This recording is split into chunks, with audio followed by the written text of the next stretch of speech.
eyes, look me in the face, tell me that you love me, even if it's fake. Alright guys, welcome back to the Mokey channel. Alright, what we're going to do today. I have a deck review for you. First of all, I would like to apologize. The sound quality will be a little bit worse than usual today. I don't have time to use my good microphone and to cut the video into pieces and put it all together. The next video will have, as usual, the good audio quality as you experienced before on this channel, but today I'm just using the audio with the camera, so expect my next video to have a little bit better audio quality. So I'm coming today with a deck profile. The deck is called the Creator deck. I'm sure maybe you heard of it already. I think this is a very unique build here. I'm going to give you a lot of insight into it. I will share my thoughts and yeah, let's just jump into it and let's see what this deck actually can do. So of course, if we play Creator deck, we play 3 times the Creator. If you don't know what this card does, you basically declare his effect, target 1 monster in the graveyard, and after that you discard 1 card, and then you special summon your target to the field. So you cannot special summon the same target you ditch. That's very important to know, and your cost is not to ditch 1 card as part of your effect. That's also important to know. So, this is a light monster, because we start with light monsters. We also play BLS, and then we follow up with 1 Chaos Sorcerer, because following up with this Chaos Sorcerer is usually just another powerful card. I like to have always the backup to a BLS. It's usually how I play a Chaos deck. I just like at least 1 Chaos Sorcerer in a deck. Because we like to revive cards. Of course, we play a big card that everyone likes to revive. D-Mark. D-Mark is such a powerful card. Getting spell spec is of course really good. Of course he's also dark, which helps with BLS and Chaos Sorcerer. Jinzo is another dark fodder. Of course reviving Jinzo, going for really big aggressive play, stunning traps out of the game. It's really important. And also I forgot to say, I will upload in a few days my first gameplay video on Ado Pro. Yes, I know people usually prefer dueling book over it, but my experience is that dueling book is not as nice for replay value as much as Ado Pro. Of course, Ado Pro has some problems with the rulings and stuff that goes on my nerves a lot. But yeah, we just use it. I will just use it for the first time. Let me know what you will think about it. Yeah, let's carry on here. And then we jump into our warrior engine. And of course, we play the incarnate from the Creator. He's essential. He tributes himself as a cost, and then he will summon the Creator from your hand. So he is searchable because he's your warrior, he's light, he gets instantly in the graveyard. He cannot be stopped by skill drain, which is really important because his own cost is to tribute himself. So when this effect will be resolving, he's not in the field anymore, so skill drain won't have any effect on him. This is important to know, so you can even spam a bigger monster out if you need to, which of course is helpful because the Creator has 3000 defense and 2300 attack points. And 3000 defense, that's a huge booty. Of course, we play 1 Donzaluk because he's dark and he has great effect. We play Exile Force, yeah, reviving Exile Force again, just to kick and pop cards from your opponent is really annoying. And then a really odd choice people might not have seen coming, Marauding Captain 2 times. So why Marauding Captain? And the answer will come very quickly. Sacred Crane. So Sacred Crane is actually a card you want to special summon. But we don't go through our deck with Monster Gate and any kind of these gate combos decks. So we are just special summoning this from the graveyard. But what if this is on our head? Good question. We can ditch it for the Creator, but we cannot special summon it. But what we can do is actually special summon this from our hand with the Marauding Captain to dig through our deck. And this is not as bad of a board as it looks like. So if you normal summon this, especially summon this, you actually have 2 monsters, which is actually 2,800 attack points in the field. So if your opponent is low on life points, you can basically put off pressure on the field. You draw 1 card, you have 2 monsters on the field, which is also good for tribute fodder.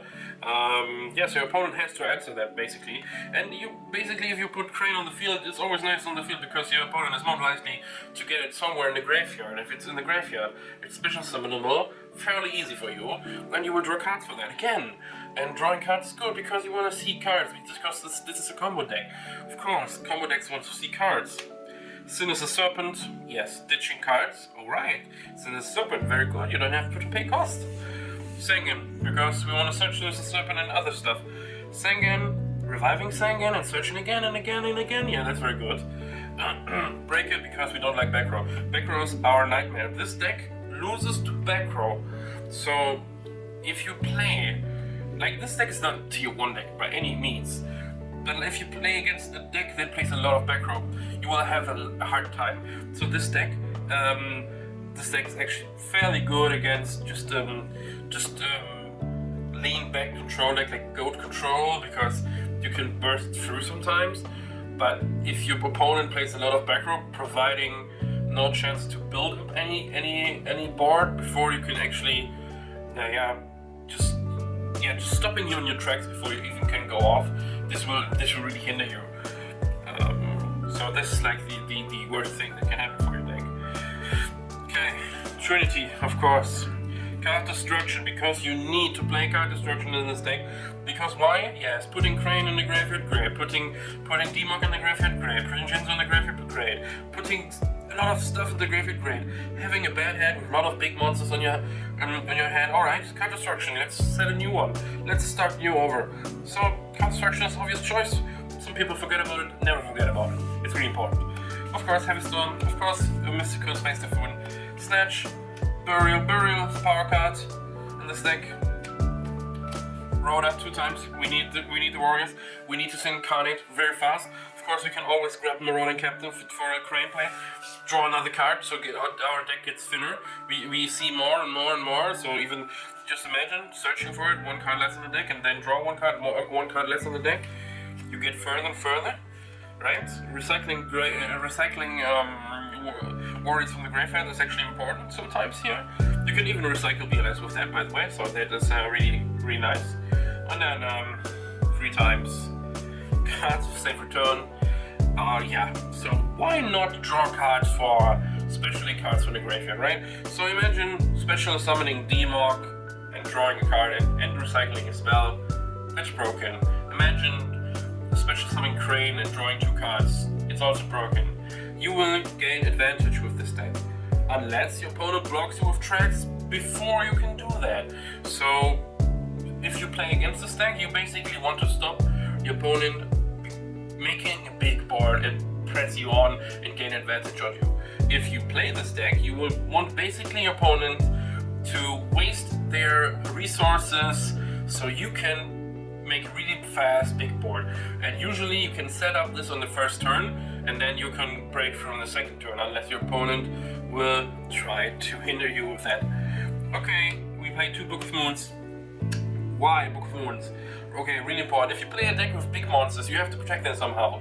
Why? Because Snatch is a thing, because Thousand Eyes is a thing, because any card that cares also that banishes an open monster is a thing. So putting your monsters face down if you have big monsters that you need, it's really important. Really important. You need to protect your creator, because if your opponent gets your creator, it's really hard for you to cause that, because a creator in your opponent's hand means he can switch summon cards from the graveyard. You don't want that, believe me, because then he has the power. Alright, standard traps, and of course Call of the Undead is a really great revival card here, making also drawing cards and making this deck fairly powerful. So all in all, I would say this build is quite unique in the way it presents itself as a warrior toolbox with Marauding Captain. Also, Marauding Captain can, of course, spam also other monsters on the field. So don't only feel like you can only do the Crane combo. You can also, of course, do other combos as well. And yeah, this is a fast deck. It can really explode. Of course, the greatest disadvantage this deck has against a deck that gives not a lot of space. Like if you play against Anti-Chaos Warriors, this deck will probably lose game 1 because Anti-Chaos Warrior will set like 4 cards in the first turn, and they will just stop you unless you have like Heavy Storm and Mystical Space Typhoon directly, and you basically hit maybe with the you go in and you waste your Solemn Judgment, and then you again go in, and but it's really hard, and I would not suggest just breaking in with a Heavy Storm and a Mystical Space Typhoon. Your opponent has 4 sets, so yeah, I think this is the deck. If you have any questions, just ask me. I think there are there are different creator builds out there. I haven't seen anything like this, so yeah, just let me know how would you play it. Just let me know if you think we need to change a few things. If you have any ideas how to get this deck better, I'm also open to any ideas, you know. And yeah, I hope you enjoyed this video. I hope you liked this this insight, this in-depth analysis. I tried to make it short so you can not watch like 15 minutes or something. And yeah, I hope you enjoyed it. That's it for me, guys. Until the next video, please like and share and subscribe to this channel. Peace out. Mokey said bye.